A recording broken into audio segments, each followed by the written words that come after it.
Hey there, friends!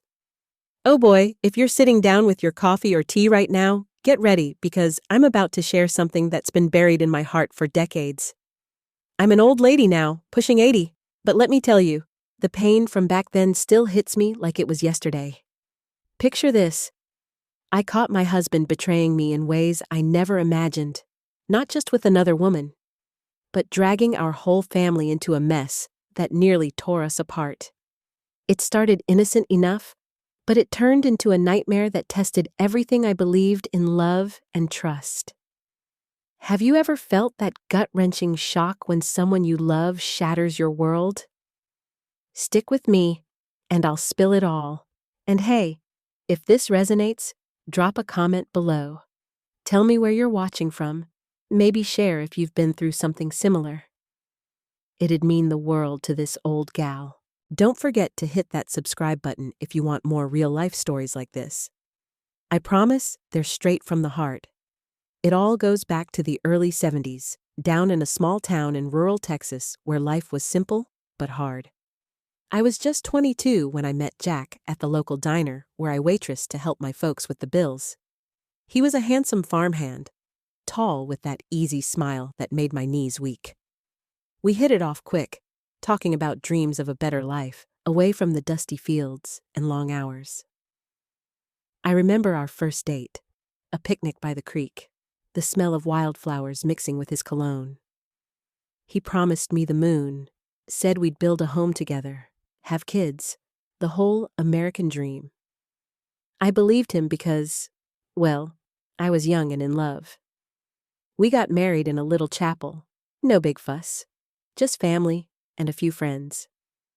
My mama cried happy tears, and his folks slapped him on the back like he'd won the lottery. Those early years were sweet, even if money was tight.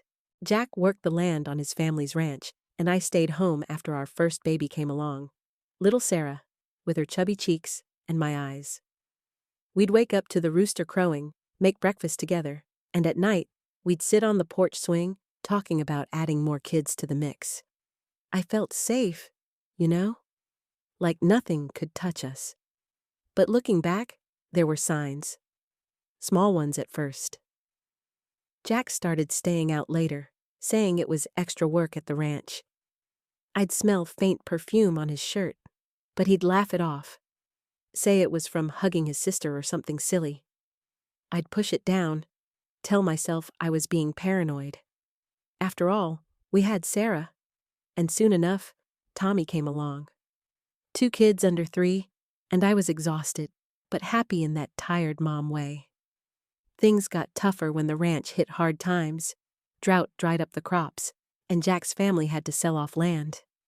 He took a second job at a factory in the next town over, driving that old pickup back and forth. I'd wait up for him, dinner cold on the table, kids already asleep. That's when the argument started. "Why are you always so late?" I'd ask, my voice shaky. He'd snap back. "I'm busting my ass for this family, Mary. What more do you want?" I'd cry myself to sleep, feeling alone even when he was right there beside me. But we'd make up. Always did. He'd bring home wildflowers or tickle the kids until we were all laughing. I clung to those moments, ignoring the growing distance. Then came the twins, Billy and Joey, unexpected and overwhelming. 4 kids now, and I was drowning in diapers, bottles, and endless laundry. The house smelled like sour milk and baby powder all the time. Jack helped when he could, but he was pulling double shifts, or so he said. Money was scarcer than ever. We moved to a cheaper rental on the edge of town, an old fixer-upper with creaky floors and a leaky roof. I'd rock the babies at night, whispering prayers for strength, while Jack snored away. Intimacy? Forget it. He'd try sometimes, but I was too worn out, too resentful. "Not now, Jack," I'd say, pushing him away. He'd grumble and turn over, and I'd feel guilty, like I was failing as a wife. The real cracks showed when I found a lipstick stain on his collar one evening. Not my shade. Bright red, bold. My heart pounded as I confronted him. "Who's she?" I demanded, tears streaming. He denied it at first, swore it was nothing. But I pressed, and he broke down, admitting to a fling with a woman from the factory. "It was a mistake, Mary. I was stressed, lonely. It meant nothing." Lonely? While I was home raising our kids? I wanted to scream, throw things, but the kids were in the next room. We fought all night, whispers turning to shouts. He begged forgiveness, promised it'd never happen again. Fool that I was, I forgave him. We went to church more, talked to the pastor. Things seemed better for a bit. Jack came home earlier, helped with baths, even surprised me with a cheap necklace for our anniversary. But forgiveness doesn't erase doubt. I'd catch him staring off into space, or he'd get secretive with his wallet. One day, while cleaning out his truck, I found a crumpled receipt for a motel room, dated the week before. My stomach dropped. I confronted him again, and this time, it was worse. He admitted not just one affair, but several. "It's the pressure, Mary. The bills, the kids. It's too much." Too much? I was the one handling it all day. Rage boiled up, but so did fear. What would I do alone with 4 kids? We separated for a week. He stayed at his brother's place. I cried rivers, hugging the kids tight, wondering how my life had unraveled so fast. When he came back, tail between his legs, we tried counseling. The therapist said we needed trust-building exercises.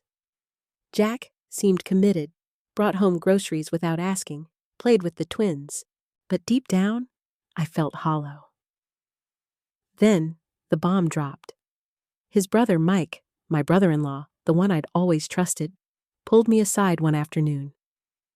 "Mary, you gotta know something," he said, looking guilty. Turns out, Jack wasn't just cheating. He was involved in something darker.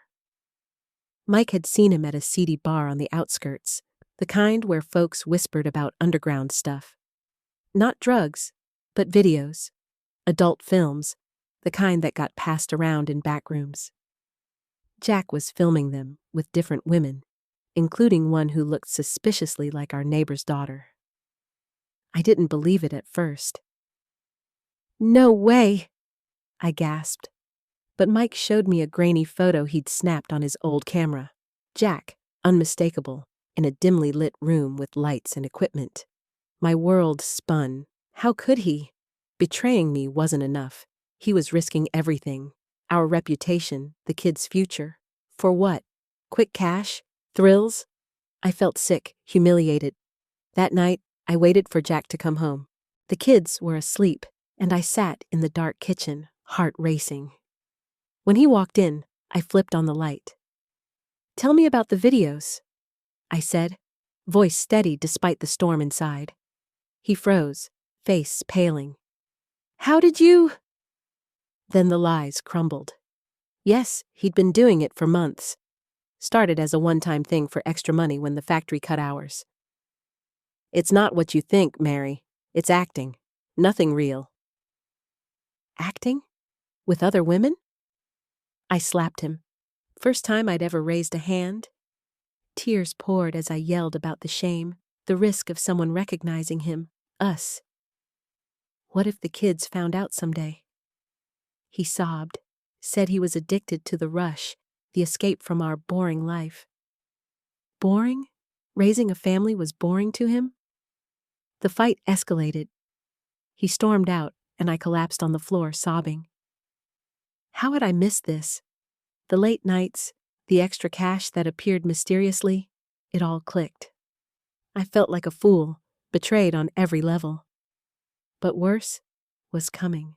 A few days later, while Jack was at work, I got a call from an anonymous woman.